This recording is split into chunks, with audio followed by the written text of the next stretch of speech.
Houve muitos relatos nos dias e semanas depois do acidente de pequenas falhas da polícia francesa. A cena do crime não foi imediatamente bloqueada.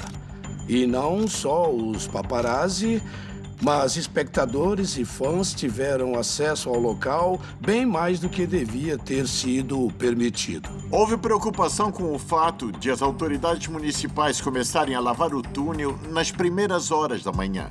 A grande questão é, alguém encobriu evidências forenses decisivas? Mohamed Al-Fayed acredita que a resposta seja sim. Muitas coisas que a polícia francesa fez desde o primeiro momento são meio inexplicáveis.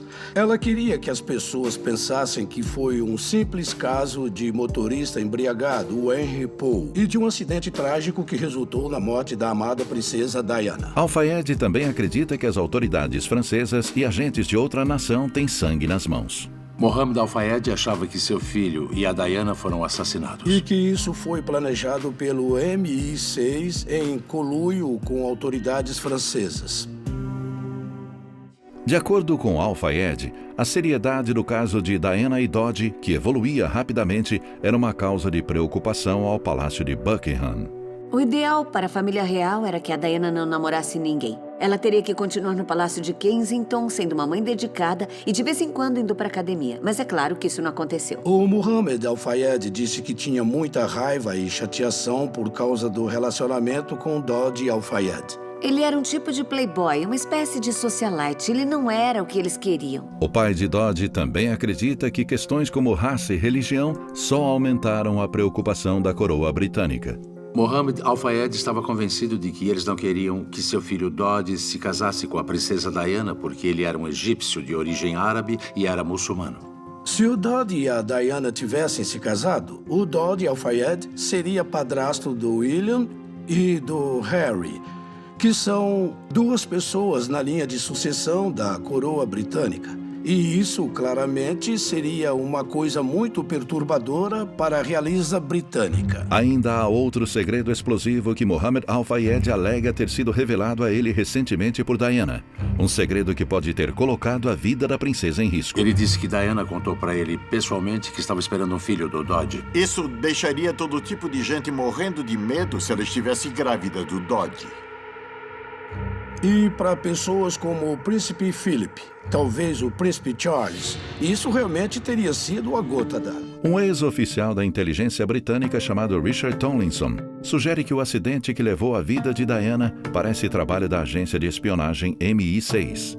Ele acredita que o motorista do carro naquela noite, Henry Paul, pode ser uma fonte da agência.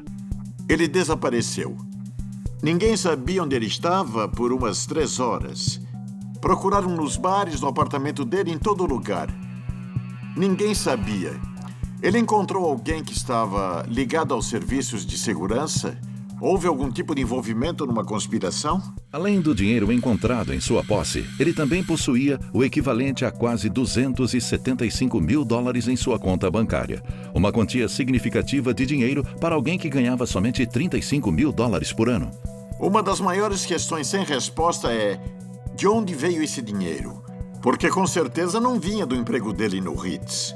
Tem gente que acredita que o Henry Paul era um informante e talvez não soubesse que ia morrer na operação, mas que fazia parte do plano. Apontando o elevado nível de álcool no sangue de Henry Paul, muitos argumentam que é improvável que um agente da inteligência tivesse bebido em serviço.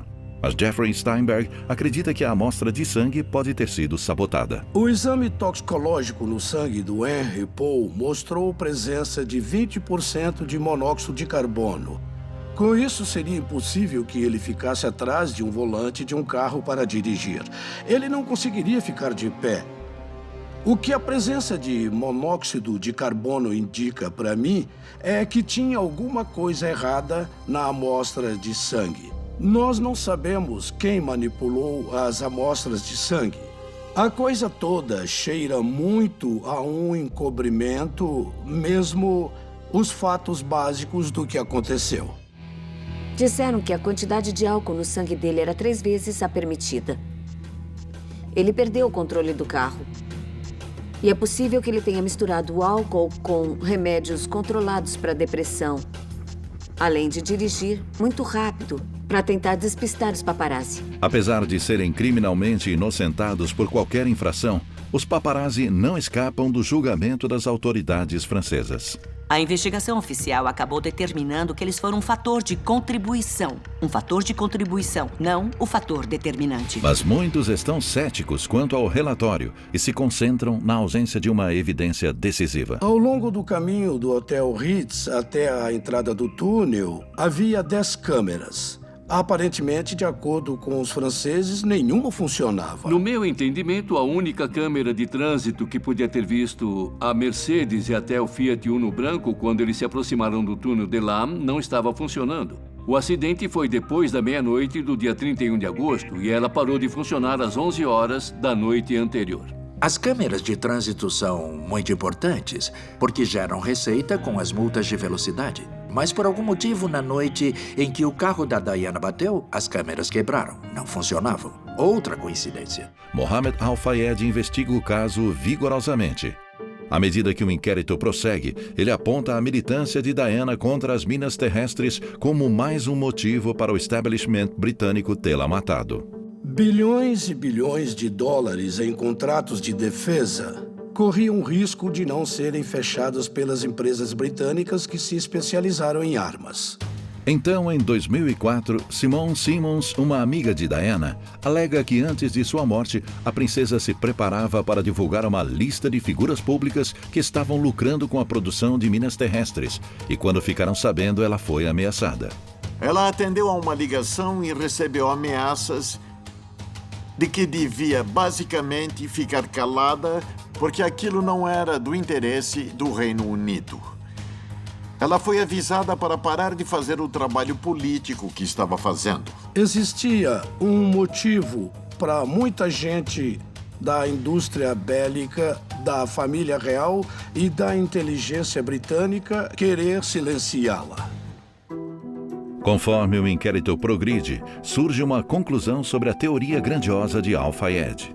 O inquérito analisou esses fatos e concluiu que não houve uma conspiração para matar a Diana. Mohamed Al-Fayed adorava atiçar as coisas o máximo que podia com essas teorias loucas de que o príncipe Philip e os serviços de inteligência britânicos estavam envolvidos.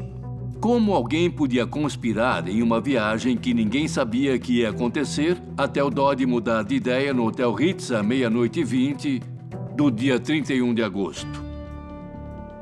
Finalmente, a investigação multimilionária produz um relatório conclusivo de 832 páginas.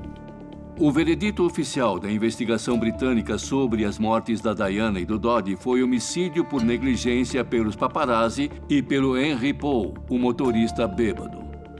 Os serviços secretos britânicos não estavam envolvidos de nenhuma maneira. Foi um acidente trágico causado por um motorista bêbado. Mas detalhes obscuros, como a morte suspeita de James Anderson, os níveis de monóxido de carbono de Henry Paul e as câmeras de trânsito defeituosas nunca foram totalmente explicados. Eu não acho que as teorias de conspiração vão desaparecer. Todo mundo tem o direito de ter sua própria opinião. Muitos vão acreditar nessas teorias até morrerem.